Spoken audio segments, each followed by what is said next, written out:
बिस्मिल्लाहिर्रहमानिर्रहीम। Dear students, अस्सलाम वालेकुम। उम्मीद है आप खैरियत से होंगे। लास्ट लेक्चर में हमने पढ़ा था इंक्रीमेंट ऑपरेटर, जो क्या करता था, वो वेरिएबल की वैल्यू में एक ऐड करता था, जमा करता था। आज का हमारा टॉपिक है डिक्रीमेंट ऑपरेटर।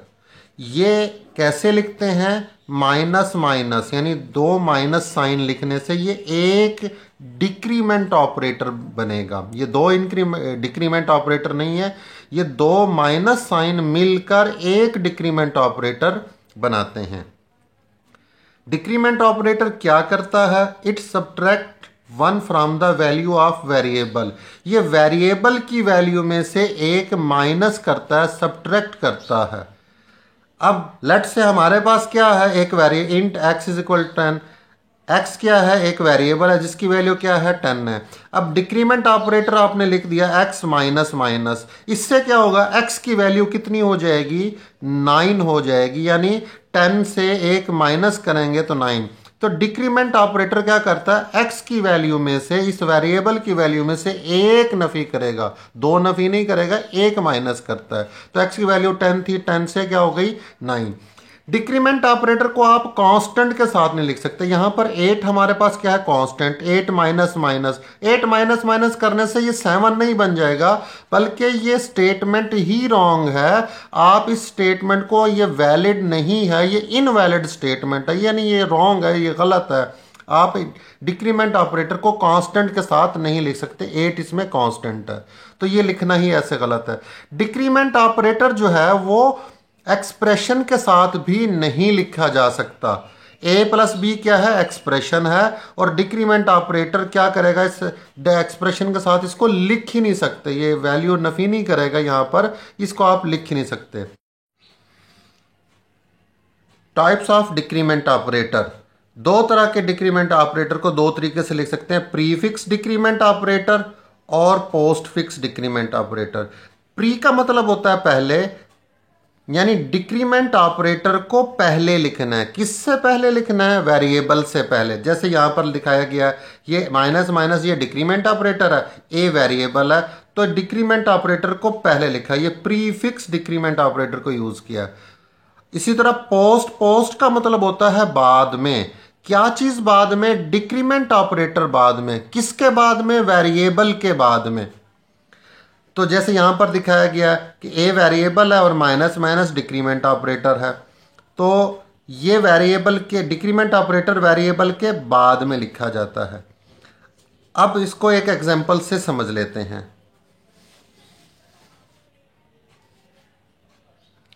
लेट से हमारे पास एक वेरिएबल है ए, जिसकी डाटा टाइप क्या है? इंटीजर है। ए की वैल्यू क्या है? 10। माइनस माइनस ए लिखने से क्या होगा? इस वेरिएबल की वैल्यू में से एक सब्ट्रैक्ट हो जाएगा, माइनस हो जाएगी, यानी ए की वैल्यू कितनी हो जाएगी? हमारे पास 9 हो जाएगी, इसकी डिक्रीमेंट ऑपरेटर की वजह से। इसी तरह यहां पर तो हमने प्रीफिक्स यूज किया है, ए इज इक्वल टू हमारे पास क्या है? 10। यहां पर हम पोस्ट फिक्स यूज कर लेते हैं, तो इसकी वजह से भी वेरिएबल की वैल्यू में क्या होगा? एक माइनस होगा, ए की वैल्यू क्या हो जाएगी? 9 हो जाएगी, यानी 10 से एक सब्ट्रैक्ट हो जाएगी। तो यहां पर तो हमने डिक्रीमेंट ऑपरेटर को यूज किया है सेपरेट, यानी एक अलहदा यूज किया, इनको एक्सप्रेशन में यूज नहीं किया। जब हम इनको एक्सप्रेशन में यूज करते हैं, फिर इनके बिहेवियर में डिफरेंस आता है। करते दोनों ही सब्ट्रैक्ट है, लेकिन प्रीफिक्स इंक्रीमेंट ऑपरेटर क्या करता है? वेरिएबल को डिक्रीमेंट करता है एक्सप्रेशन में यूज होने से पहले। दोबारा से सुन लें कि प्रीफिक्स डिक्रीमेंट ऑपरेटर क्या करता है? वेरिएबल की वैल्यू को पहले से माइनस कर देता है, एक, यानी डिक्रीमेंट कर देता है। कब? एक्सप्रेशन में यूज होने से पहले। जबकि पोस्ट फिक्स डिक्रीमेंट ऑपरेटर क्या करता है? ये वेरिएबल की वैल्यू को पहले एक्सप्रेशन में यूज करता है और बाद में डिक्रीमेंट करता है। याद रखिएगा, पहले वेरिएबल की वैल्यू को एक्सप्रेशन में यूज करता है और बाद में डिक्रीमेंट। इसको एक एग्जांपल से समझ लेते हैं। लेट से हमारे पास इंट एक्स वाई दो वेरिएबल हैं, इंट एक्स कामा वाई इसी तरह वेरिएबल, x की वैल्यू क्या है हमारे पास 10 है। हम लिखते हैं y is equal to minus minus x plus 5 और यहाँ पर x की वैल्यू 10 है। y इज इक्वल टू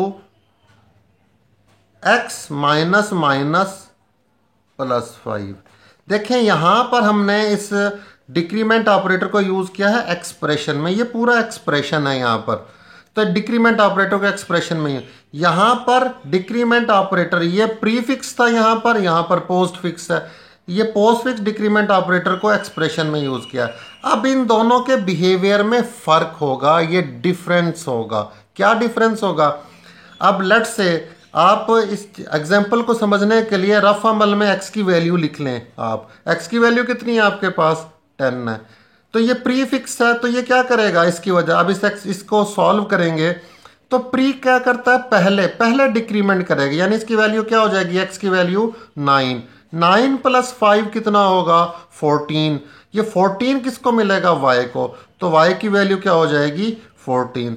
तो आपने यहां पर गौर किया डियर स्टूडेंट, तो पहले डिक्रीमेंट किया हमने और फिर उस वैल्यू को डिक्रीमेंट करने के बाद इस 5 के साथ ऐड किया, यानी एक्सप्रेशन में यूज किया।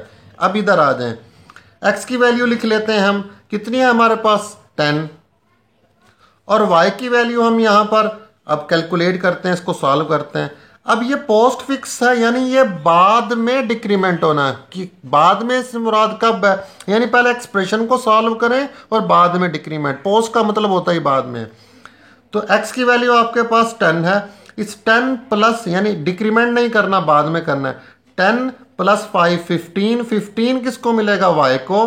तो जब y को 15 मिल जाएगा, बाद में इस x की वैल्यू में डिक्रीमेंट करना है, याद रखिएगा। तो अब इसे क्या करेंगे, हम डिक्रीमेंट करेंगे 9। तो इन दोनों क्वेश्चंस को आप कंपेयर करें, एग्जांपल्स को कंपेयर करें। ये एक तरह की है, यहाँ पर प्रीफिक्स यूज किया, यहाँ पर पोस्ट फिक्स, इनके आंसर में डिफरेंस आ रहा है। तो प्रीफिक्स क्या करता है, पहले डिक्रीमेंट करता है वेरिएबल की वैल्यू में से और फिर इसको एक्सप्रेशन के साथ यूज करता है। ये पोस्ट फिक्स में क्या होता है, पहले वेरिएबल एक्सप्रेशन में यूज होता है और बाद में डिक्रीमेंट होता है। उम्मीद है आपको ये लेक्चर समझ आ गया होगा। अगर आपने अभी तक मेरे चैनल को सब्सक्राइब नहीं किया तो जल्दी से सब्सक्राइब कर दें और नोटिफिकेशन बेल पर क्लिक भी करें और अपने तमाम दोस्तों के साथ इसको शेयर करें ताकि तमाम दोस्त इससे ज़्यादा बेनिफिट उठा सकें। अपना ख्याल रखिएगा, नेक्स्ट लेक्चर में मुलाकात होगी। अल्लाह हाफिज़।